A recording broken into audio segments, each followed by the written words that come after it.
Our job is to wake you up. And if you've actually turned up, so you're probably genuinely interested in how finance is playing in this space and where we are. So without much further to do, I'm Ishmael Malik, Editor-in-Chief for ICO Crowd, and I run a number of other interests in the space for a number of years. So I'm going to really just start with Chen at the end, and then if we can just go through, I mean, just really, where's the market for you today, and what you do, and where you sort of what direction you want to see it go? Okay, thanks, Ismail. I'll do a very quick overview. I mean, obviously the blockchain industry is growing. It's as an industry, it's as a community, as almost as a society. I think it's exciting what's being done. There are a lot of different applications, but there are also a lot of hurdles. There are a lot of barriers that we see because they are facing an institutional inertia to get it accepted. I'll speak primarily on blockchain. I think my other colleagues are probably more qualified than I am to speak on the crypto space. But what we would like to really see, and what I see moving forward from the blockchain industry, is greater acceptance as to what the technology can do, and also probably a better understanding as what the limitations of the blockchain technology are, so that we don't get this very frothy idea that blockchain can really do anything that can solve every single problem in the world. Thank you. Yeah, okay. Firstly, please allow me to introduce myself. I'm Liang from No Capital, and No Capital is one of the most influential token fund in China. We have invested over 170 projects, and we have invested a lot of exchanges, media, and technology providers. And actually, we believe that blockchain technology is going to be huge, and for now it's still very early age. So we are trying to help the blockchain technology to in the infrastructure layer, and we are following a road that like building a city or like that. We are trying to invest the public chain at the very beginning, and for now we are focusing on the protocol layer. We have invested network protocol and storage protocol and computing protocol like that, also security protocol like that. And we believe that we still need maybe 2 years or more until the infrastructure layer is ready for the dApps. So we can see a lot of token funds or some traditional investors come to this field, and they are trying to invest dApps because they have experienced the benefit from investing apps, but I think they don't see that the blockchain is completely restructure the whole world. So I think we still stick to infrastructure layer maybe for a long time. Yeah. Thank you, Shmuel. Good morning, everybody. My name is Stuart Hutton from Simply Ethical. We have a number of avenues we're pursuing in terms of the way we deal with investments, but today, the reason for being on this stage is more about our role with social impact. And the main focus is that we're trying to look at social impact bonds as a way of achieving some of the ways we can get alignment with investments with the UN Sustainable Development Goals. And the main focus is that we haven't started with the blockchain. What we've done actually was we've looked at more traditional routes through to how we can achieve those kind of investments. And what we've found is, actually, blow me down, blockchain is actually quite a good way of supporting that. So what we've done over the last 12 months is evolved and looked at working with a number of large banks, institutions, organizations, and governments around the world to how we can create some partnership agreements in place, to how we can actually achieve what I call good, high quality, and fairly big investments that are aligned with the Sustainable Development Goals, helping achieve these 17 goals. And using blockchain as a way of a proof of evidence, measure of impact. So the objective now is that we're working with organizations with a view to a partnership agreement, which we're putting in place to present at the G20 later this year in Argentina. We're being sponsored by the National Bank in Argentina and a number of other organizations. And the idea is that if we get this up and running, we'll have a lot of kind of governments, large institutions, who are going to be able to say, well, actually, we're investing already in social impact projects, but now we can see a way of measuring it, and we can actually capture this data and use this data as a way of being able to achieve what is a greater alignment to this, what is basically 11, 12-year goals. Hi, my name is Joel from Lattice 80. Lattice 80 is 1.5-year new project we initiated. So we are a fintech hub trying to connect community in different stakeholders in fintech and blockchain and crypto, mainly dealing with financial services. So we see clear gap in between startups and financial institutions and corporates, and we see even bigger gap between private sectors and public sectors and the public. So we try to put them together. So we run co-working space, accelerator, and any programs, and we're trying to open more cities in Asia and Europe to connect the global community. So every day I'm seeing startups coming from different places, and last 1 to 2 years, we see a lot of changes and interesting things are coming up from blockchain and crypto space. So we try to do more things under the licensed or regulated framework. So in crypto space, we're trying to build maybe ICO platform or exchange to connect institutional investors and retail investors to the deals, and we're trying to help startups to incubate their ways. So we do, and we don't have LPs, we don't have other partners, so we manage our own capital to invest in deals and startups to build things together. Yep. Hi, my name is Gina Heng. I'm the CEO of Marblestone Group. I'm also the founder of MissKaya.com. So for us, I work with Joe actually. So we work on different interesting projects that we're personally interested in, and we try to take the initiative to kick off new interesting things that no one else is working at the moment. And personally wise, I'm very interested in financial inclusion, and that's why I'm working on this women-focused financial platform, and I believe that using blockchain and crypto kind of economics will be able to bring financial services to more of the women in developing markets as well. Great. Good morning. My name is Eli Jawad Ansari. I'm with Bowser Securities. We're a U.S. regulated broker-dealer, and I run the blockchain investment banking for our firm. Our focus is to conduct compliant and regulated offerings, both in the U.S. and internationally as well. We're launching our security token institutional grade exchange. And in terms of the future, definitely we believe that the security tokens and the regulated offerings are going to become much more of a norm.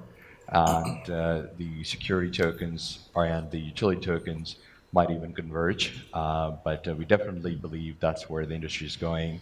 And our focus is really on the institutional grade investors, and we believe that that capital, once it enters the market, is going to make a big impact in the industry.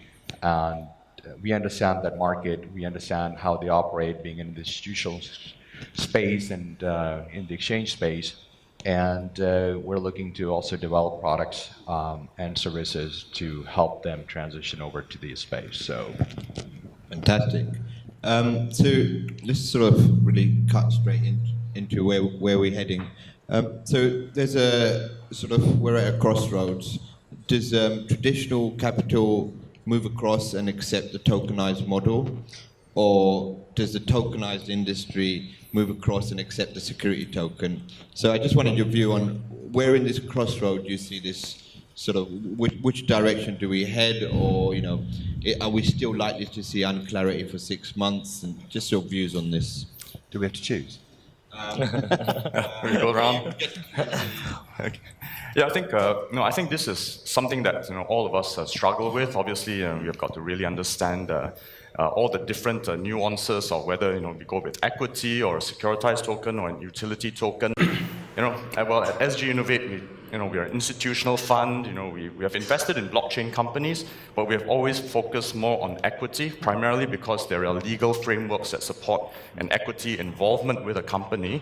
I know that these frameworks and structures are being put in place for, I understand, securitized tokens, but based on the current state of affairs, to us, securitized tokens are just another evolution of a convertible note. So that's our personal positioning. I think I'm open to hearing opinions from the rest of the panel. Yeah, actually, we have, at the very beginning, we have a pure token fund, and we believe that token is going to rule the world in the future, and so we have invested really a lot of project, and we have invested a lot of money in this area, but we know that it's still very early age, and we only the crypto asset is only a small part in this world, and just as we mentioned, the security token is going to emerge, maybe going to emerge in the coming future, but we still worry about the regulation about the security token. We don't know whether things will goes on just like what we thought. So I think that maybe for the a short area, I think token still will be a small part, and equity will be still be the major part of the market. Yeah. I mean, it's a difficult choice to make at this stage, I think, because where we're coming from, we're seeing this tokenization in returns of yield, for example, investments, as something which is a changing culture. So, building expectations of investors is that we're currently looking at a new platform for investments called G17 Eco, which is a social impact platform, initial raise over the next few months. And the key thing about this was that we discussed at the beginning that we need to have some real yield return to the clients for their investments. With social impact, of course, it's a measurable impact on what social impact the investment's having. But the other side is around about a tokenization and what that looks like. And the obvious is the equity tokenization in terms of part of my return is something which I can see a direct benefit from. But actually, when we looked at this in a purist form, the utility token may be, if we're talking about social impact, a better way of giving something which has a real value to it. So the reason I kind of raised the question, do we have to choose now, is I think the market is such an early stage, and I think there's so much education needed around what tokenization is, because people don't realize that it's been around actually for quite a long time. So if I get a dollar note out, in principle, that's tokenization, in some way or another. So I think there's a long way to go on that. Yeah, I agree with him, and there'll be a lot more than 2 cases and categories. Absolutely. And at least good thing is, if you compare this year to last year, many regulators from different jurisdictions are coming out with their own understanding. So if I'm in Korea and running crypto exchange, I'm running e-commerce company. If I'm in US, probably I need to deal with securities license. If I'm in Dubai, maybe it's becoming commodity for this year, and I may need to categorize different tokens from cryptocurrency to securities to other utility tokens. And the industry is very new. Everyone is saying 1 month in crypto space is like 1 year. So things are changing very fast, and it's big frustration and homework for regulators and industry. But at least comparing these 2 years, if you look at the market size and things are happening, and regulators and institutions are coming into the market with standards, I think will be interesting, and they'll develop a lot more categories over time for sure. And for me, I think it depends on the business case. For Ms. Kaya, I'm actually trying to facilitate services for my audience. So in terms of what kind of tokens I'm interested in is actually utility, because it's something that it's actually that I could provide a service based on the tokens that I'm launching. So depends. And of course, if you're entering to new markets, like what Joe says, it depends on how the regulatory framework is being done right now. So if you're entering a new market and that is something that you want to adapt to the local environment in order to facilitate that kind of services. Yeah. So I think just to kind of add to what's been said earlier is that there are going to be several different models. I think the security token, utility token, just very raw, broad buckets at the moment. So if you look at the security token market, that basically needs to converge more towards utility, and they need to converge. The utility tokens, for example, are really not adding anything to the revenues of the jurisdiction they're being offered. And I think that needs to change. I think the jurisdictions need to benefit also from these activities that are being held in their jurisdictions. So they need to be compensated for the risk they're taking. SEC definitely has been a lot more hawkish, but for a reason, they actually have a very broad infrastructure to support and protect their legacy, and that's what they have been working on. We work very closely with the SEC. They've been doing a really good job. But at the same time, the reason why we're also launching the exchange is we understand the different flavors, the different variants of the tokens that are necessary. So even the utility token, the primary purpose is to create communities and to create the offering and really following for your product. If you have to do KYC, AML, PEP, BSA for your utility token, it sort of impacts that process. So one can see basically a pure utility token that is there to create the distribution of goods and services. At the same time, the security token, utility token could be converging, but like I said earlier, there could be different flavors. So I think it all depends. We will see over the next few months. Ishmael, I think there's a good analogy here. We were talking earlier about how blockchain, if you compare it to the car industry, so what we think we have today is actually a Ferrari. In fact, what we've got is a Model T Ford.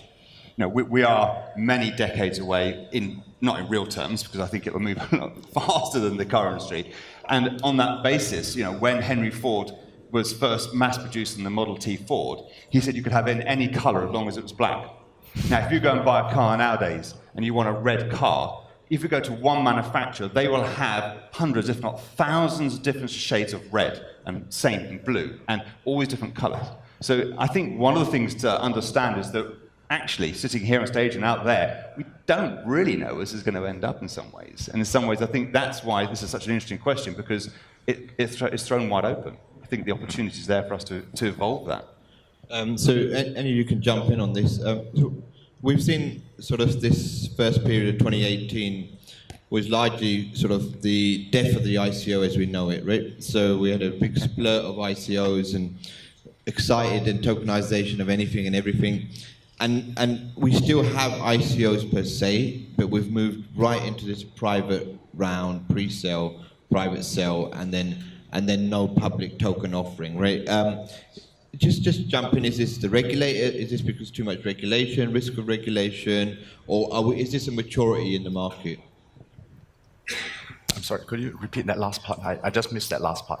Is this market maturing, and is this sort of is this sort of it self-designed, right? Is it evolving to this, or is this push from regulators and then the industry de-risking itself? Well, I think if I were to look at I'm old enough to have gone through the cycle, the dot-com cycle. And there are certain analogies I can draw with that, because there was a period about 20 years ago in 1998 when the dot-com era was pretty much very similar to where blockchain is today. Everyone thought it was going to solve all the problems. There was a lot of money pouring into it. Institutional investors were trying to figure it out, but probably had, because they saw that the valuations kept on jumping, they would just put the money in. But it sorted itself out. Over time, it sort of, to a certain extent, it sort of attenuated all the fluctuations. But what came of that were, a lot of companies died during that period, but a lot of very big companies also grew out of that. And to our mind, that is probably the direction that blockchain, the whole ecosystem of ICOs and all that, is probably moving towards. We are probably going to see a lot of ICOs, collapse. We see those numbers every day. I don't think there's cause for alarm. I just think it's just an industry that's trying to figure its way forward. And over time, it's going to be a confluence of the regulators, the institutional investors, the speculators, the whole community coming together, and ultimately, it's going to define what probably will be the next, next wave of technology. I think also, go ahead, please. Yeah, it's okay. The actual component of discovery is also critical in the ICO space because of the decentralized nature of the projects. So when you have the old world saying of crossing the chasm, when the discovery happens and enough followers actually understand the potential of the project, the same project actually starts gathering quite a bit of attention and starts getting to a level where people are actually trying to get allocations. And we saw that in the case of RSK, Phantom, and some of the other ones, where initially some of these were not as followed or as firm with projects, and they became very, very just very hot projects. So we believe that there's a certain level of discovery that's required in the market, and unless a project actually has the ability to market and communicate the true potential of the opportunity, they may miss out. Yeah, I think in the blockchain generation, we have a very important word, which is consensus. And I think this is really important because in the blockchain generation, we have changed the way of the organization. Before we have a company, and in this kind of a structure, we have leaders and employees. And in this such kind of infrastructure, normally we are focusing on efficiency. In a traditional, the classical, managing ideology, we have trying our best to improve the efficiency of the organization. But I think in the blockchain generation, we have we are talking about the community. In the community, there's no CEO, no leaders, such kind of directors in this community. We have the finance, we have the community team in this community, and everyone is trying to offering their help in this community. Everyone is going to involve in this community, and they are holding the token. They are trying to providing some kind of innovative ideas to help the community to development. I think this is one of the most amazing thing that ever happened than before, and so that's why I really believe in that public sale is really important, because if you don't have you only have the token funds invest in this project, as no one else holds the token of the project, there's no consensus. So no one know this project, and no one helps to build this project. I think this is wrong. I think the only way that you make the project brilliant is the way that you involve as much as possible the power into this community, and then you make this community going fast and very, very big. So I think we have, nowadays we have, for a lot of projects, they just cancel the public sale because of the regulation. But I believe in the future they will come back and find out that the public sale is really important. Yeah. Yeah, I'd agree with that. So, we generally for our investors look at IPOs, and we have done for years, and we look at it from a perspective of we're investing in the underlying assets and ability of the company. We're looking at potential, and not every IPO succeeds. So, obviously, and I mean, whether that be short term or even over a long term basis. The interesting perspective around ICOs is the kind of lack of knowledge that our investors have an understanding around what it actually means and how that kind of rolls out. So they see it either as a fact they need to be in because they see this kind of hype, so there's a short-term gain, which we advise against. But what we want to try and understand is how the ICO could be deemed more as a way of seeing a value and ownership in what the business means. So this actually is quite a hard sell at the moment because many of the ICOs, the investors we deal with, are going, I don't know whether I can risk this. You know, they like the principle of it, but I think there's a developmental stage. Again, it's such an early stage around this. That it's how these two markets, and I think your point is really valid in this, how these two markets merge in terms of how we see kind of more public offerings and this kind of the ICO type scenario being more cross-border, and how that works, and how it looks to the investor. Yeah. Yeah, industry is evolving and learning, so every stakeholders are learning. Last year was sort of a first gen, second gen ICOs. Even in December, KYC wasn't normal. So everyone raised 20 to 100 million, maybe till December. They didn't even do KYC and it was really global. And suddenly it's becoming normal. And after last year, even participants and investors realized that some numbers, maybe 90% of projects are not even existing after 1 year, or less than 5% is going for listing. And a lot of things are they're learning, and regulators are coming and under with some guidelines with regulatory framework. So this pushed industry a bit to stay away from public sales. So now it's becoming normal to go to private sales.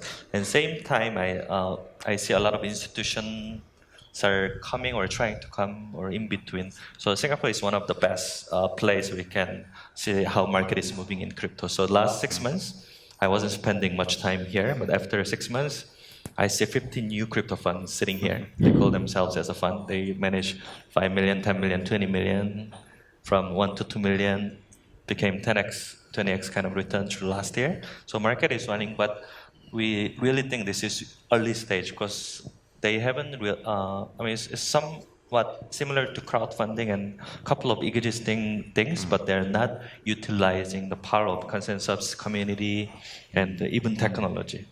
So over time, they will evolve even further. Really good point. Yeah, I like that. Yeah, and this year and next year will be very good time to understand and see how things are being developed. Yeah. Like it is. Yeah, it's really about taking time. 5 years ago, we were hosting a Bitcoin club kind of meetup, and less than 10 people came. That we only had like 2 women who attended, including myself, and then a few other guys who were just showing how the app works. And at the point of time, I was just trying to understand how it works. So it's really about getting knowledge from many different parties and seeing how the projects evolve, that we realized that, hey, this is something good that we can actually pursue. So it's a gradual kind of thing as well, that others come into it. So let's move a little bit more topical. And so there's a hype cycle taking place, and fortunately I'm in the media, so we know the ad spend has been spent on the hype cycles, and it's called a stable coin, right? So we've got Goldman Sachs pushing it from one side, and we've got IBM, and then we've got a whole host of influencers in the entire industry sort of stepping one side or the other, and judging from USDT and the Tether project, there's a certain level of complexity involved in a stablecoin. And just today I was asked a very simple statement. Why exactly do we need this stablecoin? And it's really quite a complex question if you sort of, in terms of the ecosystem. So just your views on where's this future of this stablecoin going? Sorry, question. Where are we into this sort of the future of the stable coin? Well, I mean, we've been looking at the. I'm going to take a very pragmatic view of that, and obviously, everyone's looking at a global currency, a global platform or a global token that can be exchanged across borders and all that. This is my personal opinion, and there's an experiment in Europe. They call it the euro, and countries lost a lot of their sovereign, their control over their sovereign currency. To a certain extent, even their economies because of that. It could be more of a macroeconomic issue than something where it's conceptual. So as a person, I love the idea that I can go anywhere in the world with a stable coin, and that the medium of exchange remains stable wherever I go. But the reality is that, I also understand, as I said earlier, that, there are certain barriers, there will be certain limitations, and there'll be certain self-interest that comes into play with respect to that. Yeah, as a token founder, we know that for the stable coin, there's no value of investment.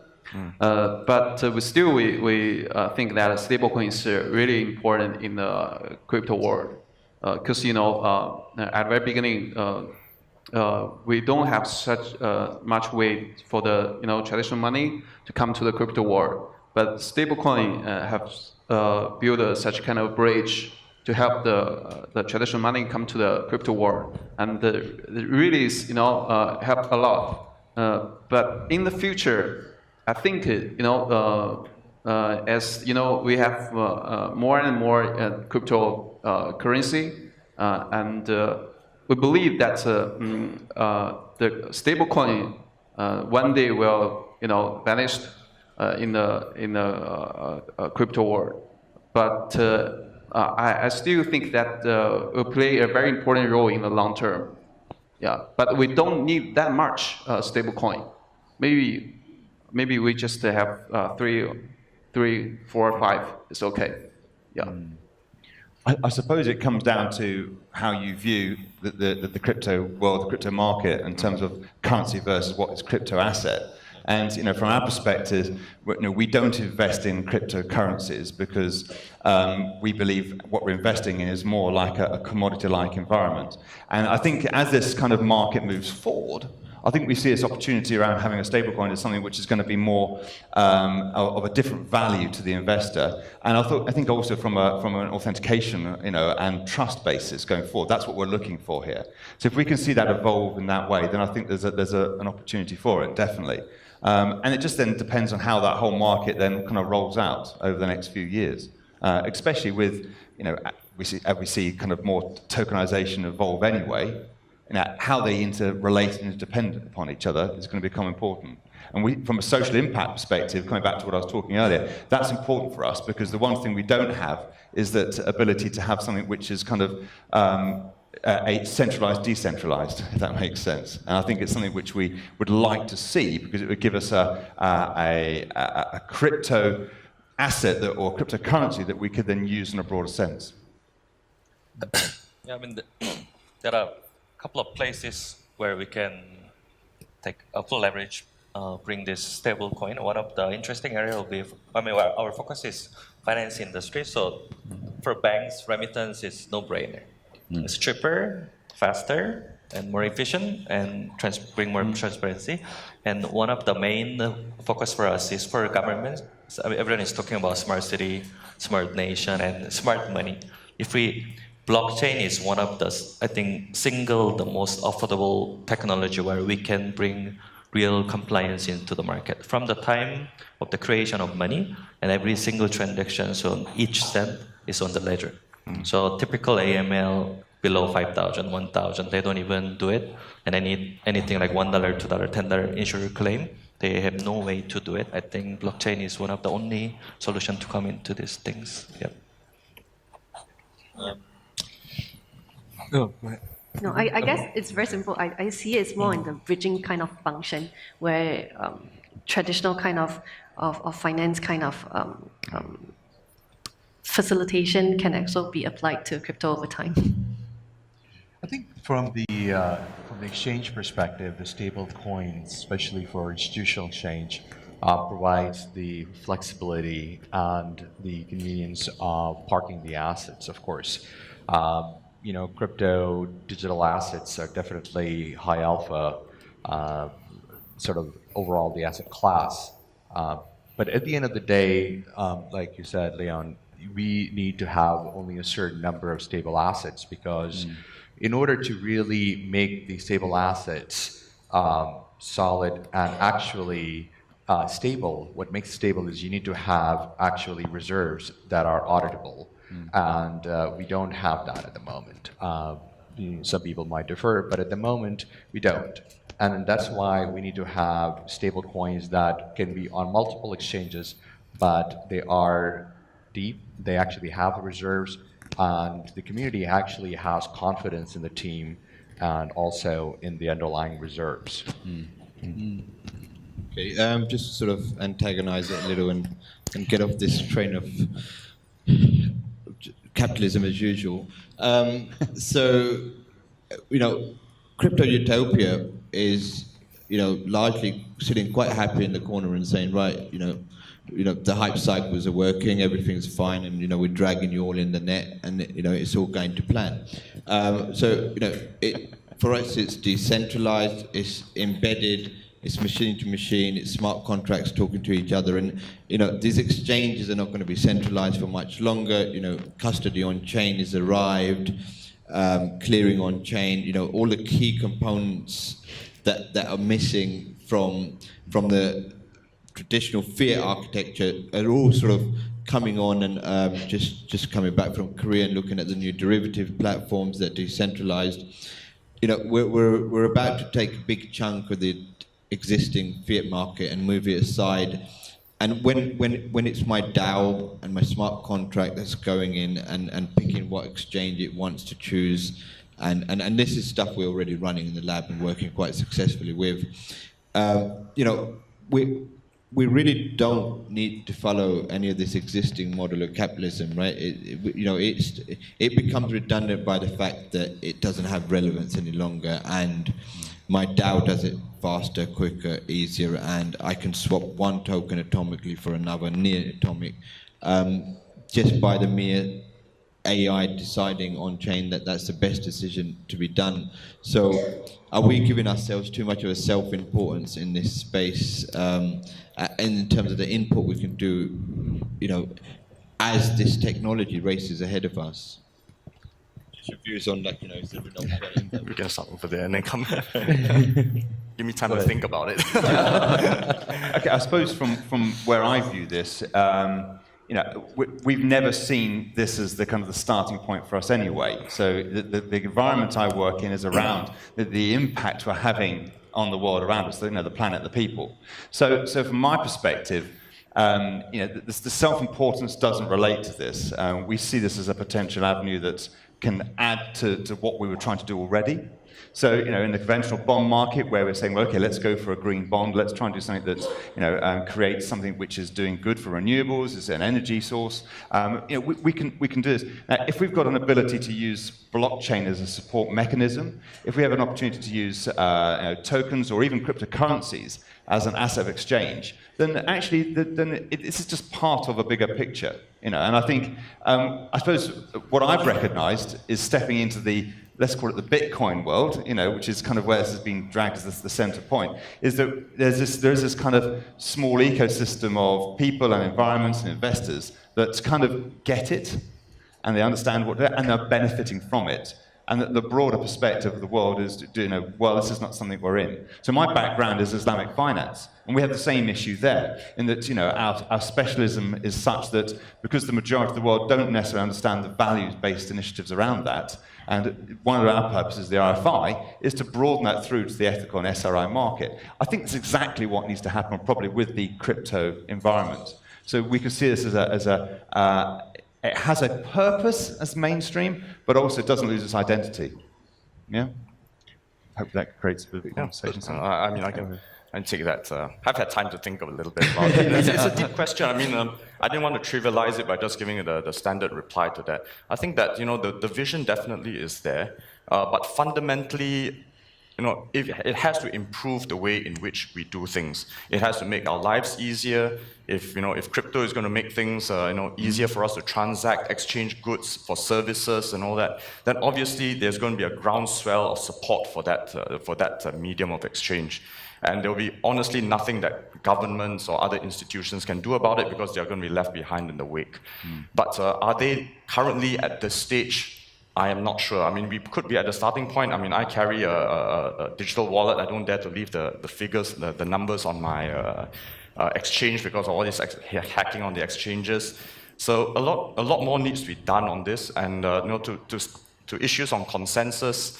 The truth is, theoretically, that's true. There's a lot of you need consensus before we, before a transaction is approved. But when was the last time when a transaction took place and you all hold wallets, you had this notification saying, please approve this transaction. A lot of this stuff is done at the back end. It's a bit theoretical, but the truth is, at the moment, everything is still, this still needs a lot of catching up in terms of its usability, in terms of the technology. And to a certain extent, I agree with Stuart when he talks about social enterprise and its applications in the blockchain world. Simply because we have invested in an Irish company, a blockchain company that specializes in this space, and the technology of blockchain in its current state really spoke to the problem they were trying to solve in the space of management of efficient management of donor funds to refugees. This is A technology. That's right. That's A tech. If you've not heard of A technology, look it up. Fantastic. Yeah. But again, and then we've looked at another company that we invested in Singapore, which is a blockchain company, and they weren't trying to overhaul the EMS systems. They were trying to, the EMR systems. They were trying to enhance it and then slowly evolve it into a blockchain system because they knew that going in, replacing hospital systems was going to take too long. So they said, we are the intermediary layer that's going to commonly talk to all the hospitals. But when the time comes for you to replace your system, we can come in. So we think that is probably the way to go, a slow evolution of the introduction of the technology and then wider acceptance. And then we're going to start to really see, something interesting happening in this space. Well, I think, it's a question of, it's not if, it's when. We believe that over $10 trillion of assets need to be tokenized, be it real estate, the funds, commodities, you name it. The purpose of blockchain crypto, the promise, was to spread the pie. And allowing it to be tokenized works well for every party. It allows masses to have participation. It allows the owners of these assets to uncap the value of these assets because certainly you have a much bigger pool of potential investors. And the velocity of the transactions, that actually also helps increase the share price or the token price, depending on how you look at it.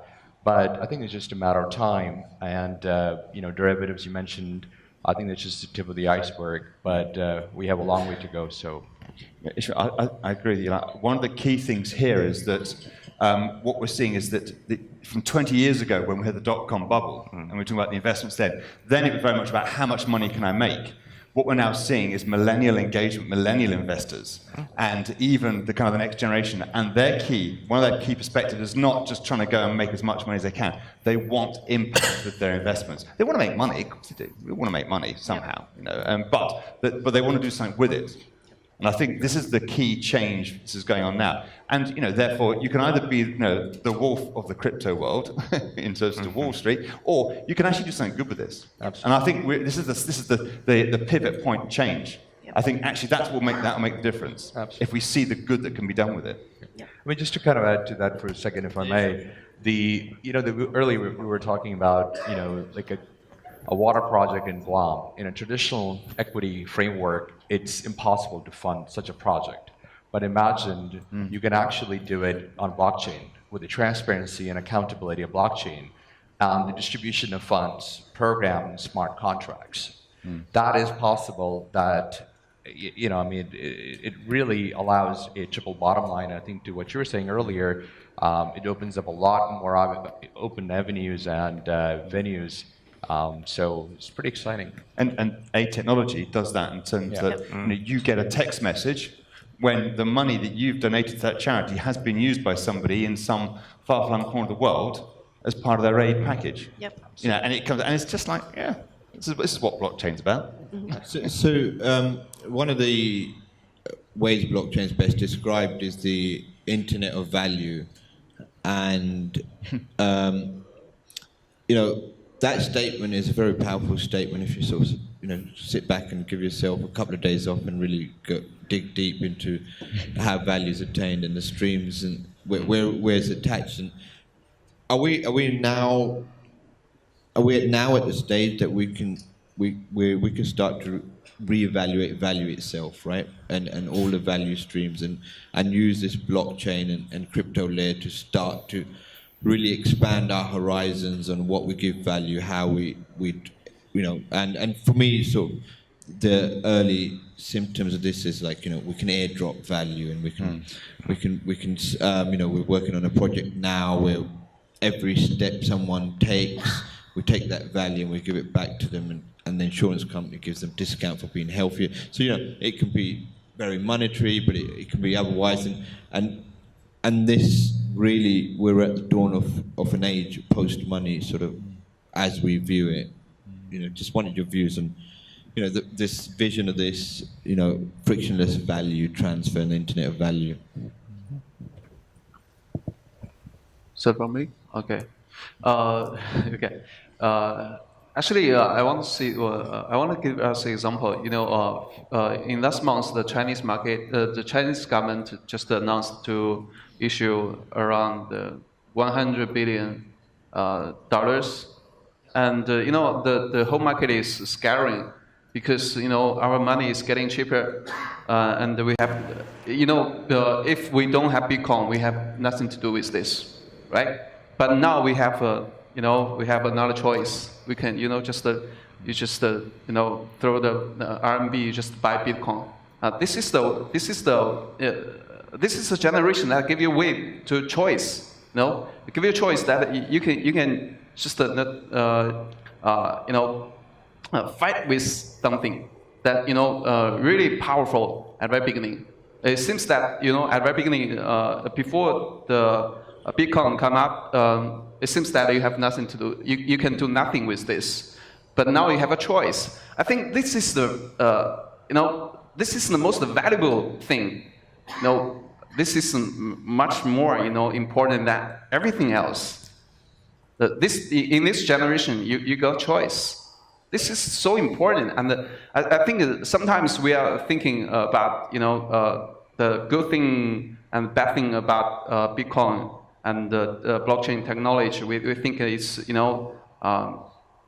sometimes very critical about the blockchain technology, but I think they just forgot the most important value of Bitcoin and blockchain technology.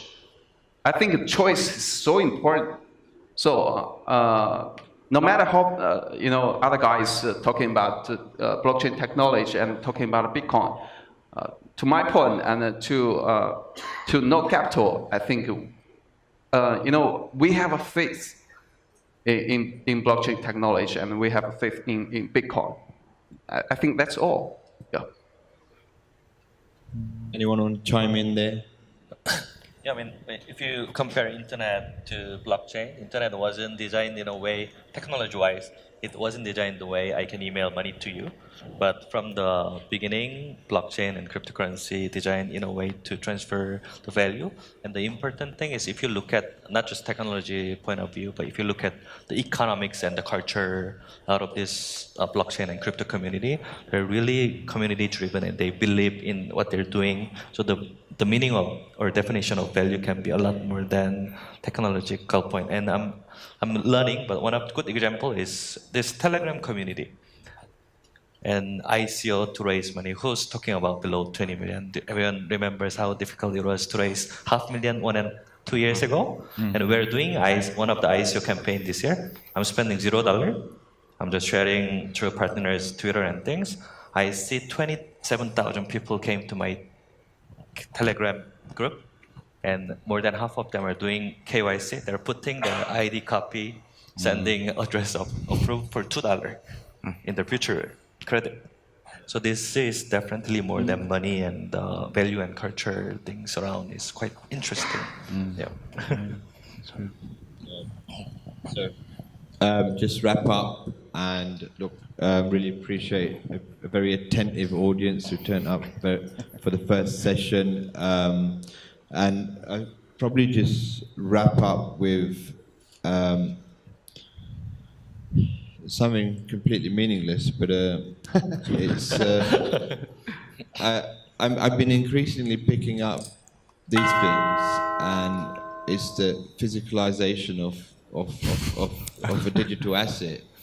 Do you think we may go full circle and at times of crypto crisis we may start to start holding crypto value in Is it made of gold? Back to gold? Is it made of gold? Yeah. I'm just picking. I was off to take one that was actually in gold, and it was about $8,000. But I was going to put a couple of them, and they said, "Here, take a few, put them in your pocket." And then I realised, in the real world, me just walking across borders with a bag of gold was not probably the done thing. But there's an increased appetite. Do we go full circle in crypto? What happens at the time of crypto crisis? And just a sentence. Where do we run to? But the thing is, that's the human perception of value. I think that the change would be when computers and AI manage this whole process. They don't need that. Where do humans go at crypto? Just to end it all, what's your last sentence? Where do we go at a time of crisis? Okay, in times of crisis, honestly speaking, everything falls apart. No more crypto, no more currencies. We go back to barter trade. Go and plant your plants. Grow. Look after your pigs or whatever it is, and we go back to a barter economy again. I will do this for you if you do this for me, but no more currency exchanges. Just to kind of add to Radical. Sorry, go ahead. No, please go ahead. Just to kind of add to what you're saying about the transformation to the physical, I always look at Amazon started out as online. I just bought Whole Foods. So, there's something to be said about that. So who knows? I guess it's really about educating the wider audience as well, because it reminds me of a story. I was in a game arcade with my little nephew, and he was playing, and then he gets all those little slits of rewards back, and that's one way to actually educate them in terms of value and exchange. And from there, they understand there's a prepaid card, and from there you can store your value inside. And I guess it's a matter of process, and this is one way of actually trying to engage more people. The bottom line, Ishmael, is in the worst case scenario, it won't be us making that decision. The investors. They will decide for us, and if it's gold, it's gold. Yeah. If it's water. And I think, you look at the real world, we've got, a scenario where, water as a commodity is probably going to have greater value than anything else. Rest my case. I think we've So been go and stock up on water. All right.